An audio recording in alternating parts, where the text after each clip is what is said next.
The moment you truly stopped chasing, the power shifted. Not because they changed, because you did. Avoidants don't move when you pursue them. They move when access is no longer guaranteed, and when they came back, it wasn't a miracle. It was a reaction. Today, you'll understand why your withdrawal destabilizes them and how to hold the position you finally earned. By the end of this video, you won't just understand what an avoidant does when they sense you're truly done.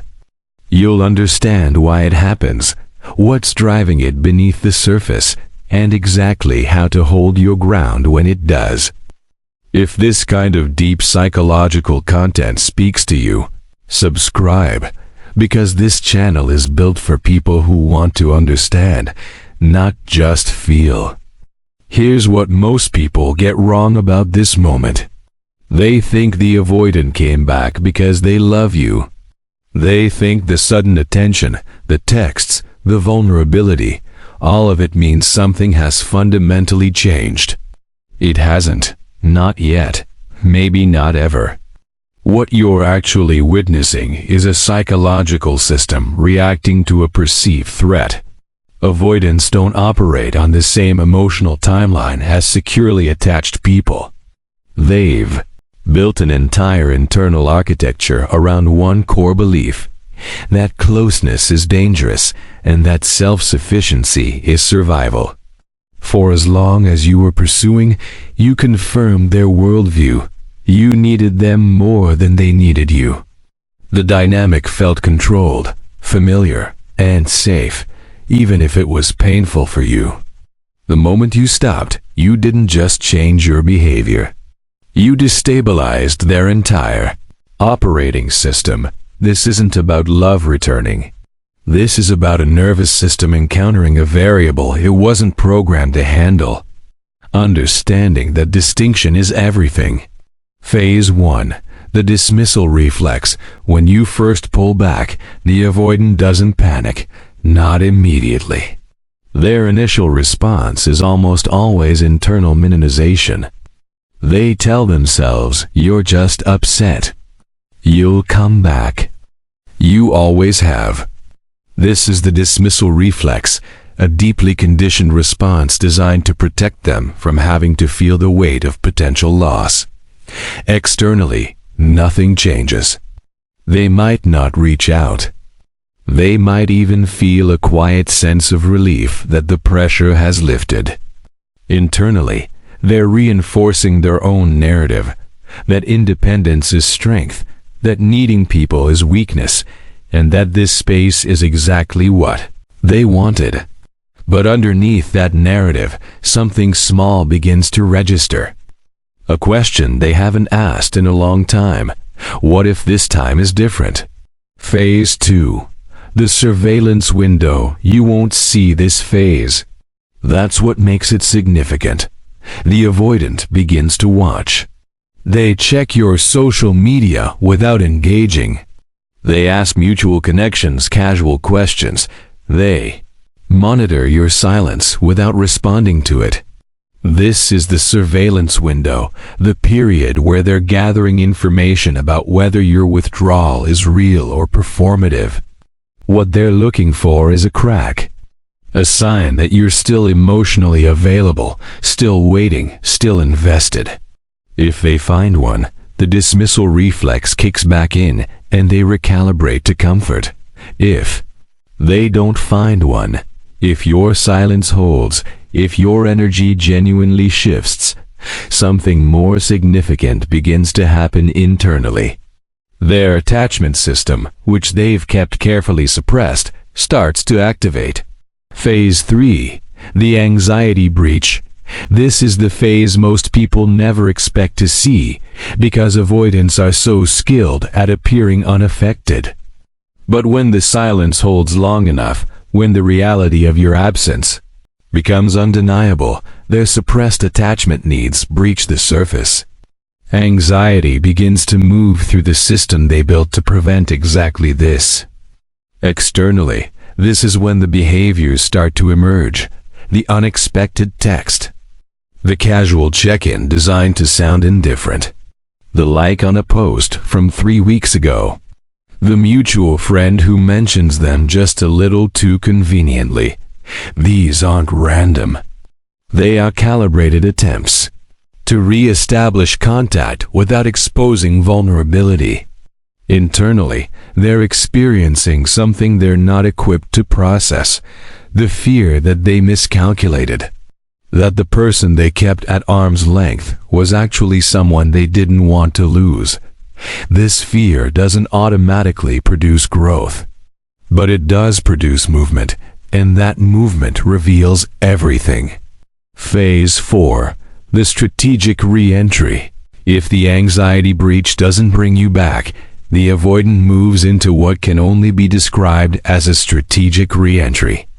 This is where they deploy the version of themselves you always wanted, the warmth, the vulnerability, the acknowledgement of things they never acknowledged before, the conversations that feel like the breakthrough you spent months hoping for. This phase is the most psychologically complex and the most dangerous for your clarity, because some of what they're offering may be genuine. The fear of loss can produce real reflection, but genuine reflection and genuine change are not the same thing. What you're witnessing is someone responding to the pain of potential loss, not someone who has done the internal work required to show up differently over time. The question isn't whether they feel something right now. The question is whether what they feel is capable of producing a sustained behavioral shift, or whether the moment you return, the dynamic returns with you. Phase 5. The regression or the reckoning. Here is where the path splits. If you return too quickly, too softly, too available, the avoidance nervous system recalibrates to the familiar dynamic. The vulnerability closes, the distance returns. Not out of cruelty, but out of conditioning. The threat has passed, and the system returns to its default state. But if you hold your position, not out of punishment, not out of strategy, but out of genuine self-respect, something different becomes possible. The avoidant is forced into a reckoning that their own patterns have never allowed. They are required to sit with the discomfort long enough to ask whether their behavior has cost them something real. That reckoning is the only soil in which actual change can grow. You cannot force the reckoning. You can only refuse to remove the conditions that make it necessary. Most people, when they feel the avoidant coming back, do one of two things.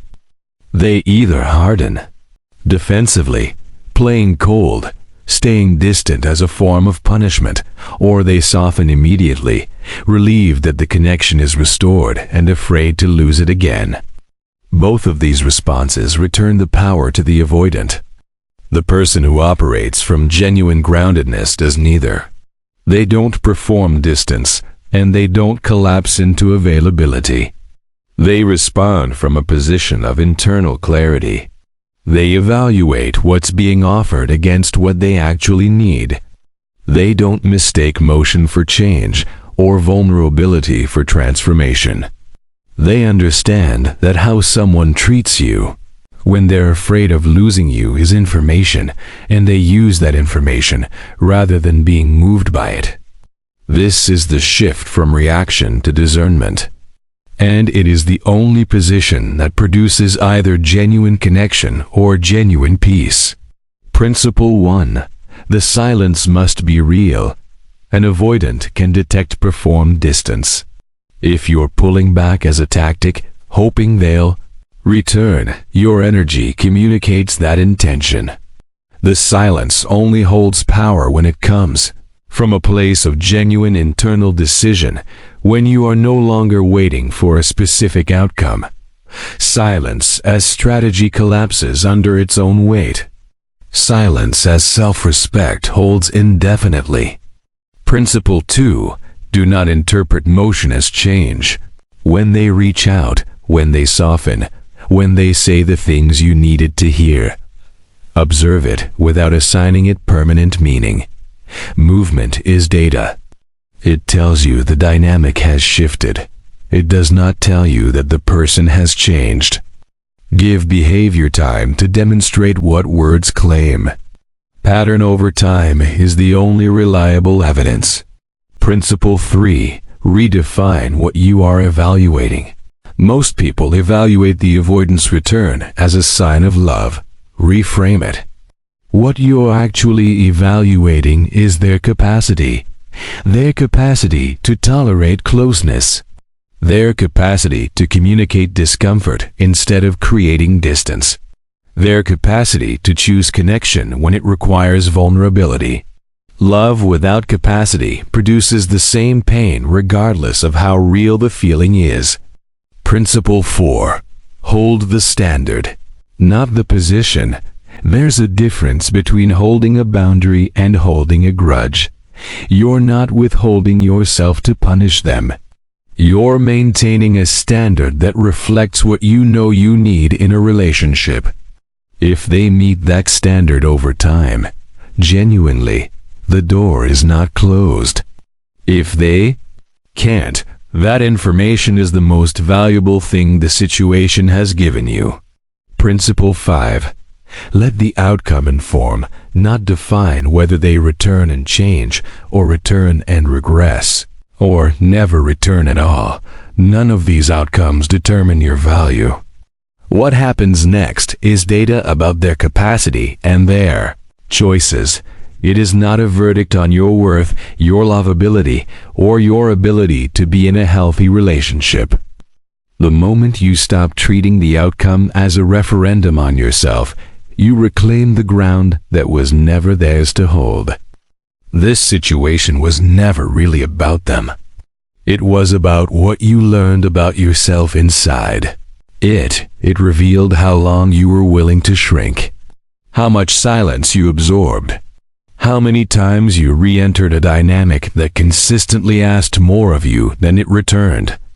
You don't need to be angry about that. You need to use it. You don't chase. You evaluate. You don't perform strength. You operate from it. You don't need them to come back to prove your worth. You already know what you brought to that relationship, and you know what was missing. The person you are becoming through this process is not someone who is good at walking away. It's someone who is clear enough about what they need that they no longer need to convince anyone to provide it. Here is the larger truth underneath all of this. Avoidant behavior is not a mystery. It is a wound that learned to protect itself by creating distance before distance could be created by someone else. Understanding that doesn't mean tolerating it indefinitely.